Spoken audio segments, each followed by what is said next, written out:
Sziasztok mindenkinek! Hello everyone, my name is Christine, and I am the host here at the Hungarian Heritage Podcast, the show where we connect your modern life to your Hungarian heritage. We will build bridges between Hungarians who live in Hungary to those with Hungarian heritage who live in all other parts of the world. Not to mention the bridges that we will build between the generations. This podcast is a place where everyone is welcome, where you don't even need to be Hungarian or speak Hungarian to join in on the fun. We will talk about all the things that we love about Hungary, the Hungarian people, and the Hungarian culture, as well as the cool things Hungarian people are doing around the world. We will discover new things, review things you may already know, and we will have a lot of fun along the way. So, if you're looking to make that first connection to your Hungarian heritage, or you're looking to dig a little deeper, then you're in the right place. Join me as we grow this community and continue to connect the circles of Hungarians around us. On this episode of the Hungarian Heritage Podcast, I will be speaking with Alexandra Damanis, and she is the owner of Citadella Imports, a company that imports Hungarian wines to the United States. We will discuss Alexandra's Hungarian heritage, her journey to the U.S., what led her to start a Hungarian wine import business, and how she personally selects the wines that she imports from Hungary. Of course, we will also discuss the places you can find the Hungarian wines that Alexandra imports. Make sure to listen until the end so you can find out where you can pick up the fruits of Alexandra's labor of love for Hungarian wine.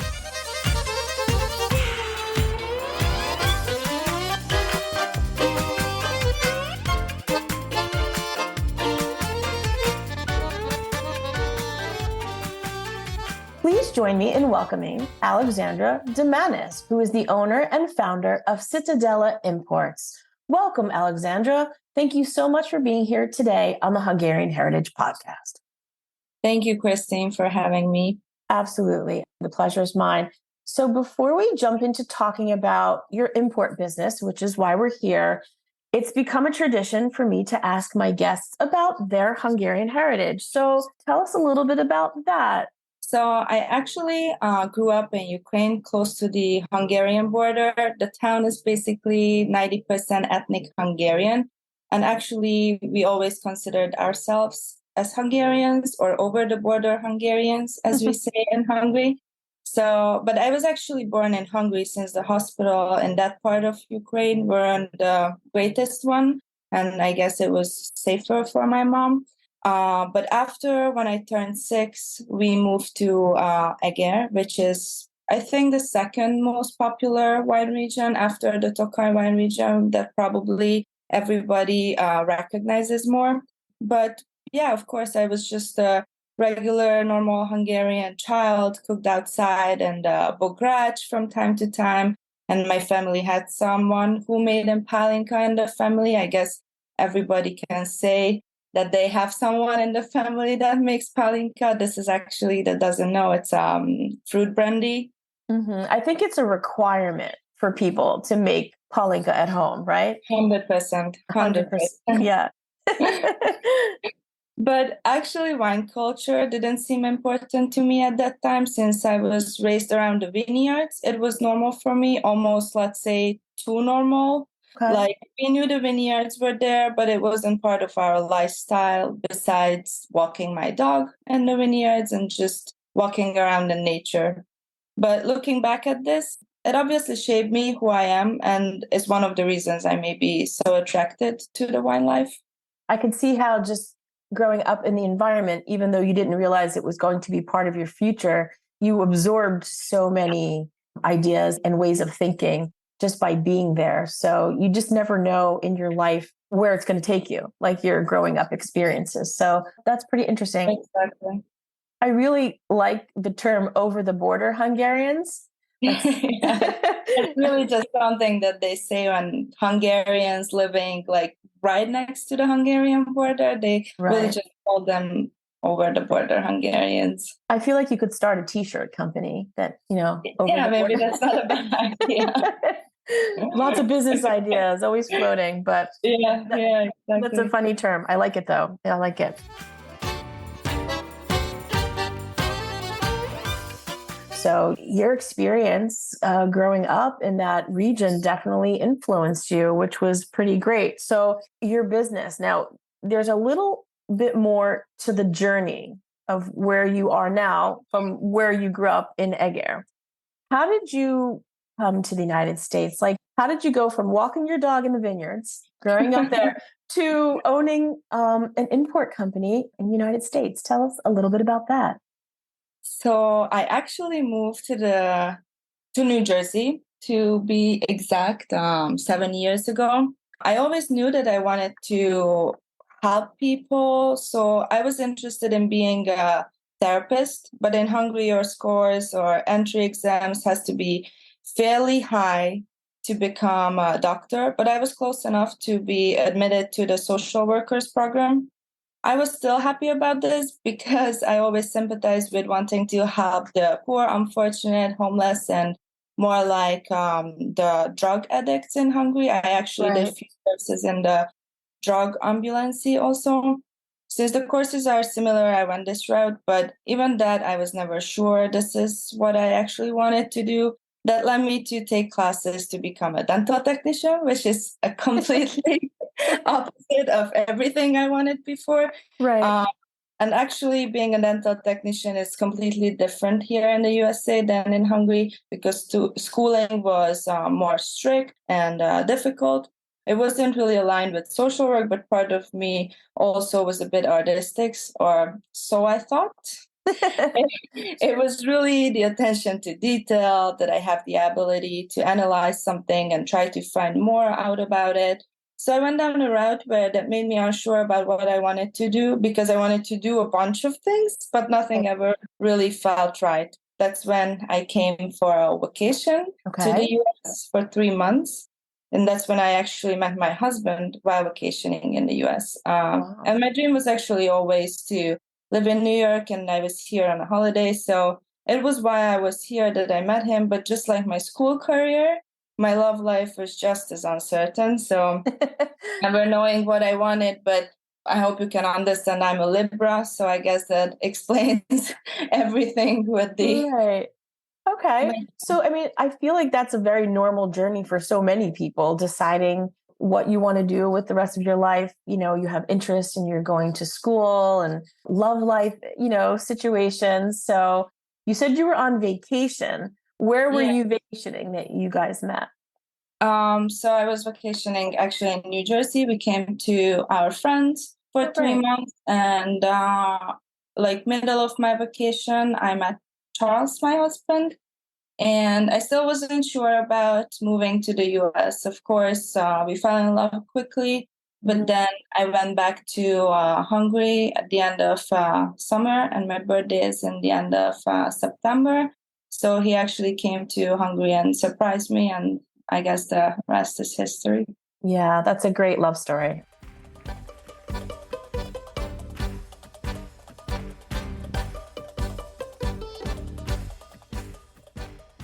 So when you moved here and you got together and you got married, you were still deciding about your career. Tell us how you had that spark of an idea to say, "Hey, you know what? I think I need to bring better wines to the US from Hungary." Like, how did that happen for you? So we actually would regularly visit wineries while in Eger, and we both became more interested in wine from Hungary. His family had a small summer home in Long Island, New York, where there are also lots of wineries. He was exposed to wine from a young age, just like I was. Right. I always looked for employment, but never wanted to work for anyone. I actually always wanted to be my own boss.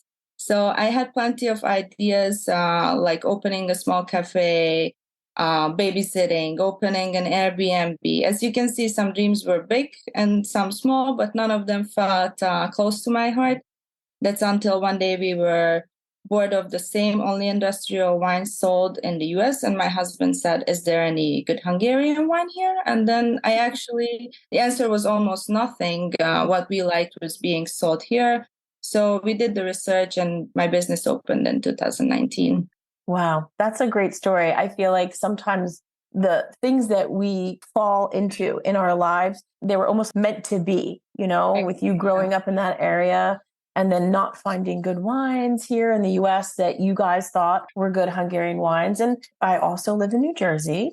And, you go to some liquor stores and they don't really have a lot of showing from the Hungarian wine regions. So I feel like you're definitely bringing good things here, which is pretty amazing. How did you pick the name Citadella Imports? So every time you actually look at a picture of, let's say, Budapest or Hungary, it's usually the first or the second picture that pops up in Google even is our Statue of Liberty Right. in Hungary. And I just fell in love with this statue. It's just a woman showing basically freedom. And I just felt it's right. Yeah, I feel like it's a perfect match for a woman starting an import business and connecting it to Hungary. I think that was a great connection there. Plus, it means it's powerful. Citadella is like a stronghold. I think it's a very good pair for you. Now, you work with wineries in Hungary because essentially you import the wine here. So, how did you make that happen? Because you do work with a handful of wineries. So, tell us how you chose them and how you went about that process. So choosing the wineries is perhaps the best and easiest part of what I do. For starters, I read countless wine books about global wine production, wine books about Hungarian grape varieties, Google searches, and just knowing what wineries and agave I grew up around. The hard part is to be confident in your palate. I made a promise to myself that I only want to import wine that I personally think it's amazing and I personally like and enjoy myself. But what's even better is that my husband's palate and what he likes from a taste perspective is literally exactly what I like. So we always help each other out, and he always Oh, gives me even more confidence that, yeah, this wine is great because we are pretty similar.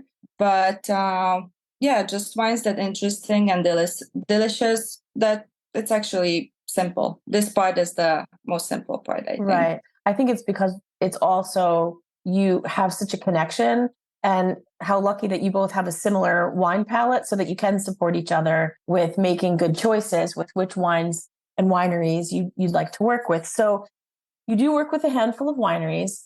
How did you go about asking them, like, hey, do you want to import to the US? What was that like for you?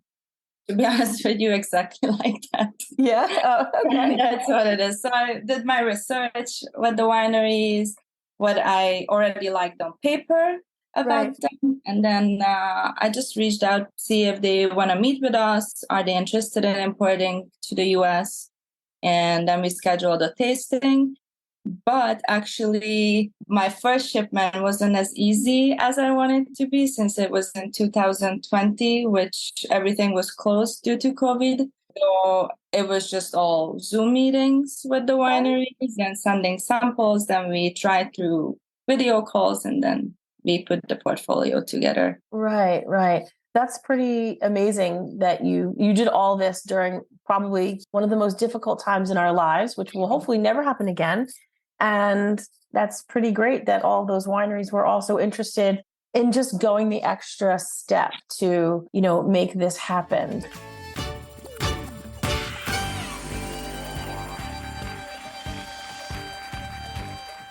Citadella's first import, which you talked about, because you started the company in 2019. And the first import you said happened in 2020. So you're importing the wine. Where did you then distribute the wine once that first import came? Yeah, since the restaurants were all closed down, we could only do it in bottle shops and Okay. liquor stores. Right. And did you find that was an easy process to locate, bottle shops, liquor stores that were interested in receiving the wines that you imported? Actually, at that time, it was, let's say, pretty easy because since the restaurants were closed, unfortunately, everybody went to the liquor stores and the bottle shops. So I guess their inventory was selling out pretty quick. They were Yeah. interested in things like Hungarian wine. So Right. I guess, as they say, timing is everything. And so maybe That's a little silver lining to the whole situation that the world went through, is that you were able to make that happen probably quicker because of the situation. How often do you import each year? How does that work? We actually import more and more each year, thankfully. Okay. The money we make really just goes back into buying more and more wine at this point. But we started with about less than 1,500 bottles the first short year. Then it just kept doubling. Then the amount of shipments went from one a year to two a year. And then the shipment I'm putting together, and now we are importing about 5,000 bottles and plan on doing that twice within 12 months. So about 12,000 bottles for this year, still not huge, Right. but we are not a huge company, and hopefully I will keep going. Yeah, that's great. That to me, that sounds like a lot of bottles of wine. And you also mentioned restaurants. They were closed during COVID, but now are you also providing bottles of wine to restaurants in the area? Yeah, we have few restaurants in New York City and wine bars now that we sell to. So, but I think selling to a restaurant and wine bar is a bit more difficult than selling to a bottle shop because they don't have enough space for inventory. They already have the menu set for quite some month coming up. So it's just a bit more difficult than selling. I see there's probably a few more challenges with connecting with a restaurant that has the room on the menu or, like you said, inventory, which is also important. So there are a lot of listeners in the New York City area and surrounding states that would probably be pretty interested in finding out, which liquor stores and bottle shops and restaurants that your wines are. So I'll leave that information later on in the show notes, but I'm excited to go visit some as well.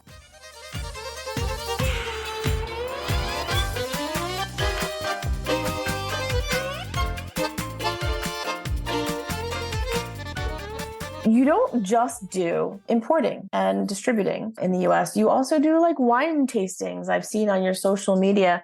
Tell us a little bit about that part of your business. We normally do tastings at places that already buy our wines. The best way to stay informed is definitely to follow me on Instagram at Citadella Imports. Our newest wines that are always there, as well as our stories and posts that show who has our wine and what events we will have. But for the most part, we import and distribute to retailer and not directly to consumers. The reason is the legal structure the US has for the wine industry. But yeah, we just do wine tastings and basically the stores and wine bars that already carries our wine. So that's good advice. I feel like if people are local enough and they're looking to do a wine tasting, following you, especially on Instagram and social media, would be a great way to know when it's coming up. Now, you distribute to restaurants and liquor stores in this area. Do you have plans on taking it further in other parts of the United States as well? So we already import to New York and New Jersey, like you said. We have a distributor actually now down in Sarasota, Florida, that we are really happy about, but also definitely would like to spread into more states, 100%. Wow. It's amazing how much you've done so far since 2019, and it's only 2023. So I imagine in another 3 or 4 years, you'll be all across the United States, which is great because we need more, we need more Hungarian wine here in the United States. It's definitely hard to find.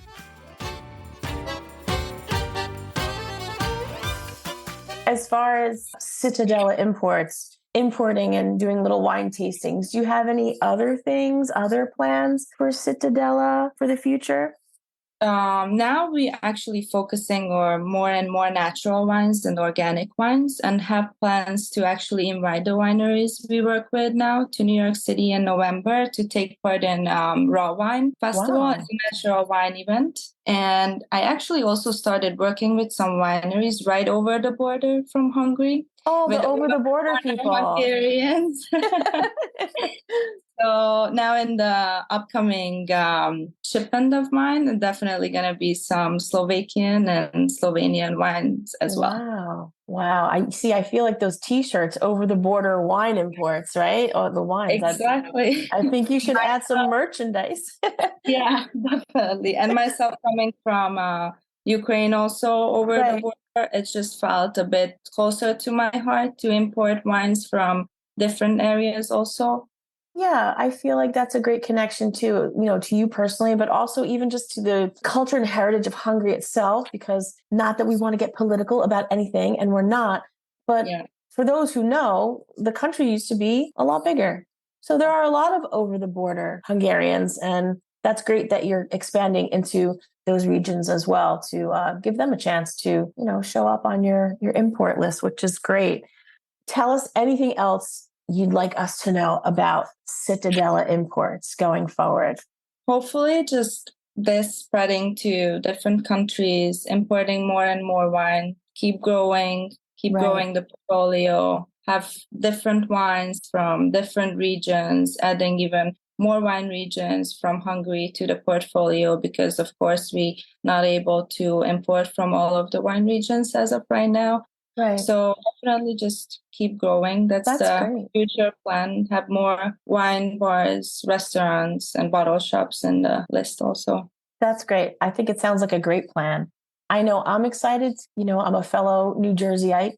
I'm excited to go and look for some of the wines that you've imported in the liquor stores. So I know you're going to tell me where those are, and I will definitely leave that information for the listeners so that they also can enjoy some of the great wines that you and your husband have taste tested and approved for importing. Tell us how the listeners can follow you on social media. I would definitely point them to my Instagram. I think that's the most current one and accurate one, but also they can email me anytime. I'm pretty responsive with this. If they just want to find stores near their place or anything like that, I'm just there. Or check my website, citadellaimports.com. That's great. And I will definitely leave all that information for the listeners, because I know that there's definitely people in the area that want to get a good wine from Hungary that, that they haven't maybe been able to get. So thanks so much for being here today on the podcast. I appreciate that you gave us a little bit of an education about how you import your wine. And obviously the wines that you've chosen, I'm excited about. And I'm sure a lot of people are also looking forward to picking up some of that wine as well. Thanks so much, Alexandra. I appreciate all of your information, and we wish you the best of luck with all of your wine importing. Thank you so much, Christine. Thank you so much for having me here, and everybody that was going to listen to my story. Oh, thanks so much. It was certainly a pleasure. Thanks so much for joining me today on this episode of the Hungarian Heritage Podcast. Don't forget to check the show notes for this episode to find out how you can connect with Alexandra Damanis from Citadella Imports on all of her social media platforms. You will also find information about where you can purchase some of Alexandra's imported Hungarian wines and maybe even attend a wine tasting. If you have feedback or questions about today's episode, or you would like to connect with me at the podcast, you will also find my email, social media information, and podcast website in the show notes. If you've enjoyed this episode and you're interested in learning more about this Hungarian heritage community that we are building, please don't hesitate to reach out. I would love to hear from you. A big thanks to my audio editor, Tori Irvin, for working her audio magic on this episode and every episode of this podcast. Our theme music is Hungarian Dance by Pony Music, used with special license from Envato Market. Thanks again for listening, and don't forget to subscribe, rate, and review wherever you listen to your podcast so we can continue to connect our modern lives with our Hungarian heritage and grow this Hungarian heritage community. Until next time, goodbye everyone. Sziasztok mindenkinek!